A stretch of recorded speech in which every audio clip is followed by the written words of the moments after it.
Greetings, fellow humans. Welcome to LAAG Ranks the Characters. I'm Max. I'm Sam.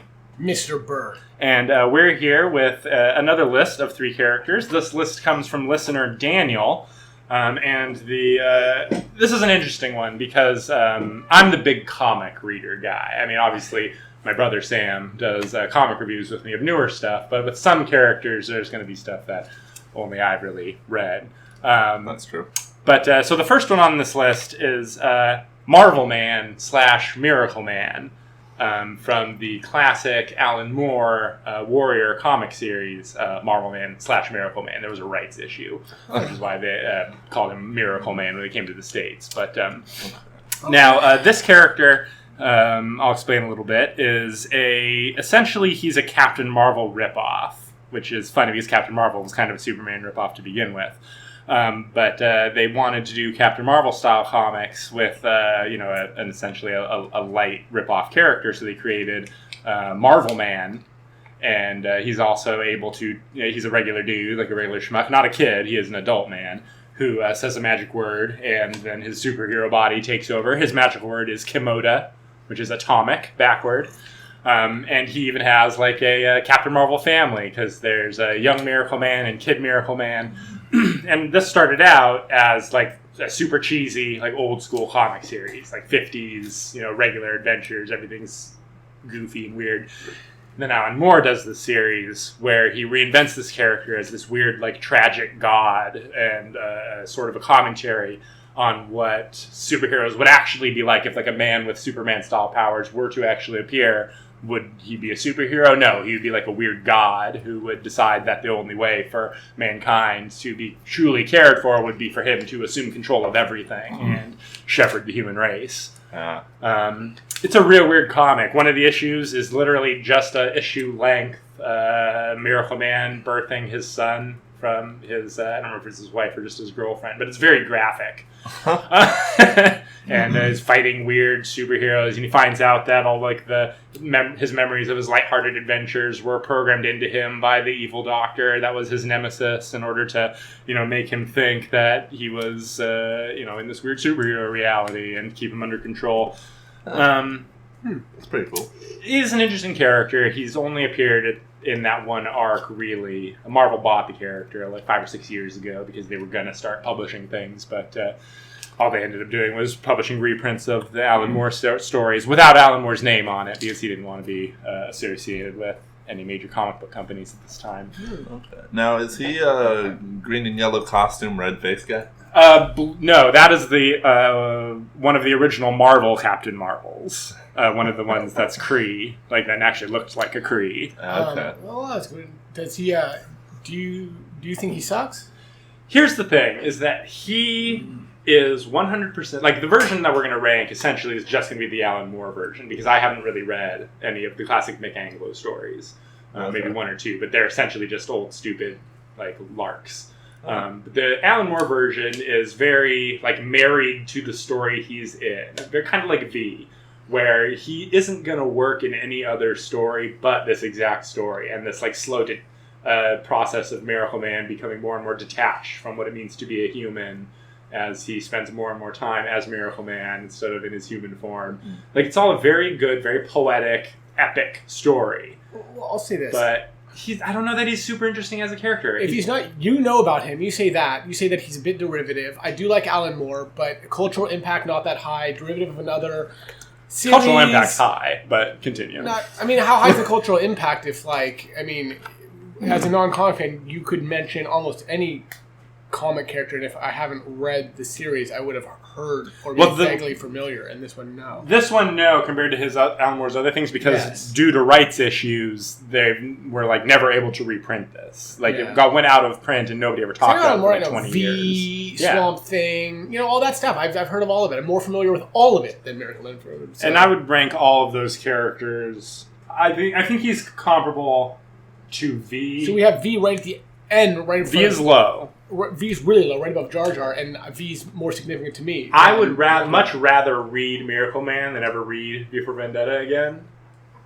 To me, it's more interesting. I know a lot of people are going to think that's sacrilegious, but I'm far more interested in like weird superhero philosophy than I am in like British political, diatribes. Yeah, that's Put understandable. him below V, put him above B. I don't care, but I think that's where he belongs. I don't know. I think he might be better than Rey from Star Wars as well. I can't get behind that. And I don't like Rey, but Culture Song, Culture Song is what I'm familiar with. The series itself, I couldn't put him above Rey. Well, I abstain because I don't know the character too well. Yeah, I'm gonna stick to it. But he's definitely gonna be, I think, the lowest ranked character on this list.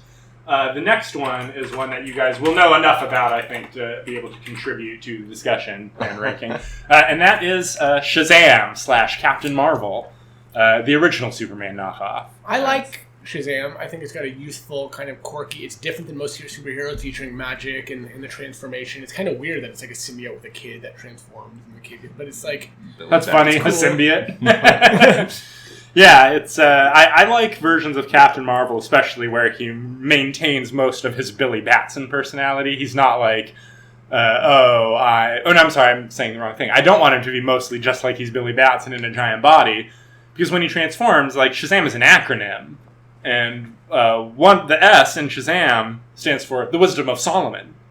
So when he's Shazam, he's supposed to be possessed of the wisdom of Solomon. That's interesting. So to me, whenever the newer version of Shazam, like he is in the movie or in the most recent comic series, where he's just Billy Batson but in an adult body with powers now, don't love it. I like it when he's like a big, he's a cheesy character, but he's like a dude.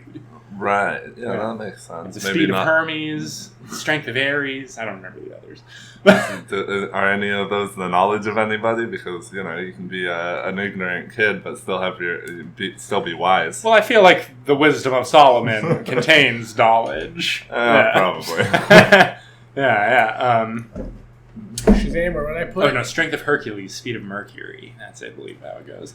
But I put Shazam at 19, but that's me. I think that he goes a little higher than that. I mean, he's really cool as one of the few characters who's able to hold his own with Superman in classic stories like Kingdom Come. Yeah, I've always liked that about him. Maybe 15. And the magicalness and the wizard zapping the kid. I think that's all a cool thing. I do personally prefer when the character is named Captain Marvel. I can understand why he has to be named Shazam now. But in the past it's always just that's the word he says. It's the magic word that turns him into Captain Marvel. He goes, Shazam! I also really prefer versions of the character where he has the entire Shazam family, Freddie Freeman and Mary Marvel, and especially Taki Tani, who is a walking, talking tiger in like a suit that is like his Alfred. It's like his butler, but he's also can tear shit up because he's a big tiger man. Well, that's awesome. Yeah, it's freaking wonderful. So I got to knock him up a couple of points for Taki Tani. I think that I wouldn't put him above Eric Cartman. I think around the T'Pol, Padme Amidala 15, area. 15. I'd be like, Cartman. Right under Cartman, what do you think? I'd probably put him under T'Pol personally.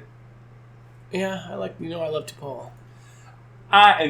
This is the Star Trek fanness showing, but I also kind of prefer T'Pol. So coming in at number 16 is Captain Marvel / Shazam. Okay.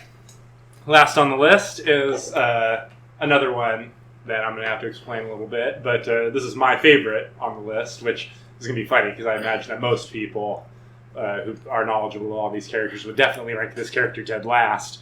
But it is the Sentry, Robbie Reynolds from Marvel Comics, who was a pretty loose ripoff of Miracle Man. It was like a sort of a weird attempt to... Like, his introduction is so weird because Marvel started running all these ads where they were advertising that they discovered a Stan Lee character that everyone had forgotten about. And they had found these comics that were like actual, like old from the Marvel Gold and Silver Age era that was with this character, the Sentry. And then they published the series that was like a very adult series that like went into this saga of how he was this great hero who was friends with everyone, but in order to defeat his opposite, the Void, who was just as powerful as he was, he had to erase the memory of himself from everyone using a device that Reed Richards created.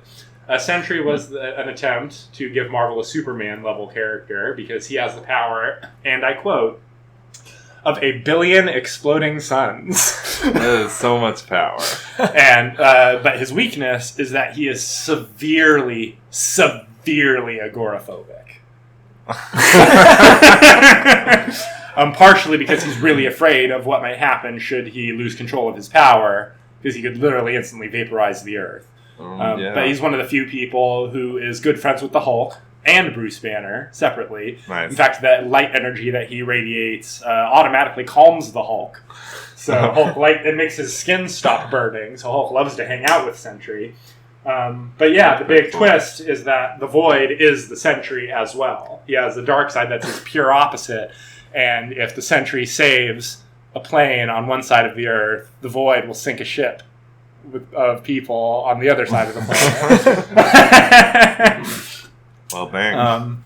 Yeah, he's I have a weird fascination with the Sentry. I absolutely love how weird and fucked up this character is, how he doesn't belong in this universe whatsoever, like how blatant they are about how he doesn't belong in the universe. I mean, he's been dead in the comics for a while and then came back semi-recently and had this weird arc where he's now merged with the Void at the end of it, and we haven't seen him since. I think we read that, right? I don't recall, but I do think that the Sentry/Void thing is fascinating. That's a fascinating thing. Like, if he hangs out in America too much and he saves lives in America all the time, then somewhere else, some place is being torn to shit because of it. That's truly a fascinating thing. Yeah, and it's great at the end of World War Hulk when the thing that stops Hulk from his his rampage as a villain, destroying everything and hurting the heroes, is stopped because Hulk needs to stop Sentry from blowing up. But I really enjoy the Sentry. I gotta rank it. I would put him around the Captain Marvel area, probably a little higher. I like him a little more than Cartman. I'd put him above Corbin Dallas, underneath Buffy Summers. Did you say he's a ripoff of Miracle Man, who you put at 23? Yeah, like, it's interesting how much he, like, the way his, like, schlubby loser human side is played off against, like, the opposite body of this, like, blonde superhuman that he turns into. It's very Miracle Man-esque. It's almost more like Miracle Man than Miracle Man is like Captain Marvel, almost. But yes, these characters are all of a line of loosely ripping each other off. But like I said, most people don't like him, but I really have an affinity for this character. I don't really know. Put him where you think he belongs. Yeah, you know the character. It's your call, ultimately. I'm putting him above Eric Cartman, below Corbin Dallas. I should mention that the list Daniel sent us was only the first 2 characters, and in order to make it 3, I suggested the Sentry because I felt like it would be a good thematic third for that list. Hopefully Daniel isn't too upset that I ranked my choice higher. Cartman's dope. Cartman's getting maligned here. Cartman has super cultural impact. I like Cartman a lot. I just like the Sentry a lot. Yeah, there's a lot of great characters. This is a top-heavy list.